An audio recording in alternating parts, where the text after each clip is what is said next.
Benjamín Vicuña aparece frente a cámara con la mandíbula tensa y deja caer una frase que nadie esperaba. Es muy patético.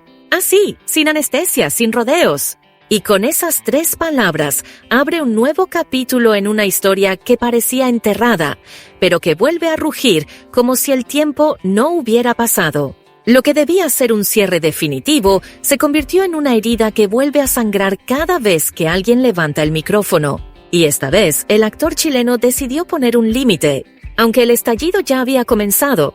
Porque mientras Buenos Aires se revolucionaba con la llegada de Mauro Icardi y de la China Suárez, una ola mediática volvió a levantar espuma. Y en medio de ese torbellino, ella decidió hablar.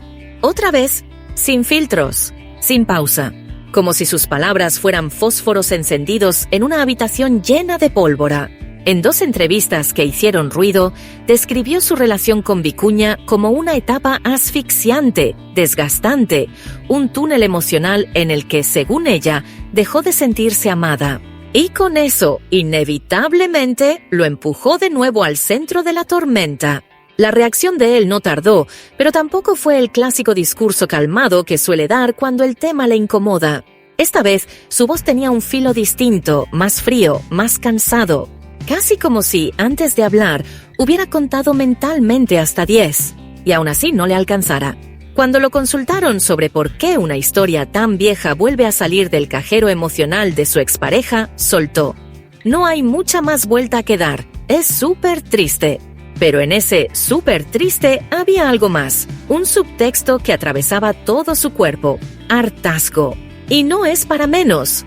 En los últimos meses, cada vez que la china se sentaba frente a un entrevistador, su relato volvía a rozar episodios íntimos de la relación. Episodios que, para el chileno, pertenece a un espacio que no debería ventilarse. Estoy con mis hijos, con mi laburo. Es un montón, dijo, como si describiera una mochila emocional que sigue cargando. Y cuando agregó que ya fueron a su casa, a su trabajo, a donde sea, quedó claro que el conflicto trasciende lo mediático, lo invade. La tensión explotó cuando le preguntaron por las declaraciones de ella sobre sentirse encerrada, agotada, bajo tierra. Vicuña respiró hondo. Eligió palabras medidas, pero incluso así, su prudencia no pudo esconder su incomodidad. Si fue así, me da mucha pena, lo siento muchísimo. Imagino que ninguno de los dos nos dimos cuenta en su momento. Una frase que parecía buscar paz, pero que dejaba ver la grieta. Él no comparte ese relato, y aún así tiene que responder por él. Pero entonces llegó el quiebre, el punto exacto en el que la paciencia se resquebró. Me parece muy raro, muy triste, muy patético tener que estar dando explicaciones cuando las debería dar otra persona. Y en ese instante, la atmósfera cambió. No era un ex despechado, no era un actor cuidando su imagen. Era un hombre agotado, sorprendido, desencajado por algo que, según él, no tiene sentido seguir abriendo. Y mientras tanto, del otro lado del ring emocional, la china retrataba un vínculo de inseguridades y desgaste. Yo estaba bajo tierra, dijo en su charla con Moria. No me sentía deseada, no me sentía amada. Cada frase suya golpeó un punto distinto de la historia compartida. Y aunque no acusó ni señaló, el solo hecho de describir su malestar dejó a Vicuña caminando sobre brasas, obligado a responder para no quedar atrapado en un silencio interpretado como culpable.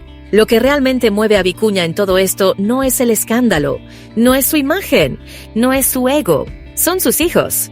Y cuando habló de ellos, su tono cambió de dignamente molesto a llanamente desesperado. Estoy hasta acá de que hablen de mis hijos. No quiero hablar más del tema. Ahí, cualquiera que lo escuchara entendió que esas palabras no eran parte de una estrategia. Eran un pedido real, casi una súplica. Cualquier padre que haya pasado por una separación turbulenta reconocería ese temblor. Le preguntaron si pensaba tomar medidas legales. Él, que suele evitar todo lo que huela a conflicto judicial, no lo descartó. Podría llenar de cautelares, pero pienso en la buena fe de las personas. Vamos a ver hasta dónde se aguanta. Esa frase dejó flotando un enigma incómodo.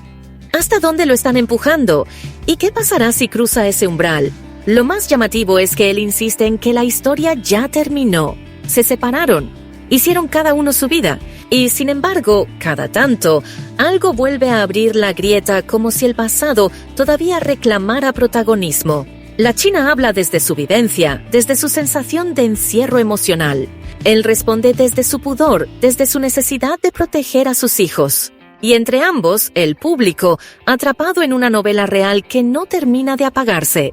Porque esa es la palabra clave, pudor. Vicuña lo repite como si fuera un escudo. No quiere exponer, no quiere pelear, no quiere quedar enganchado en un drama que, según él, debería haber terminado hace mucho.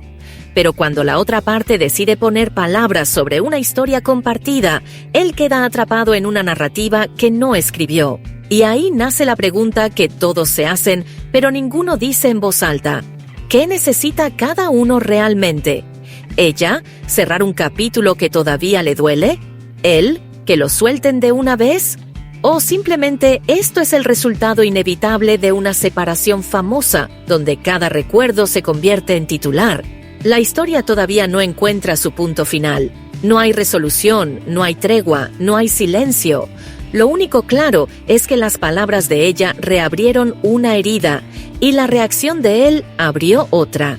Y mientras ambos dicen querer paz, el ruido crece.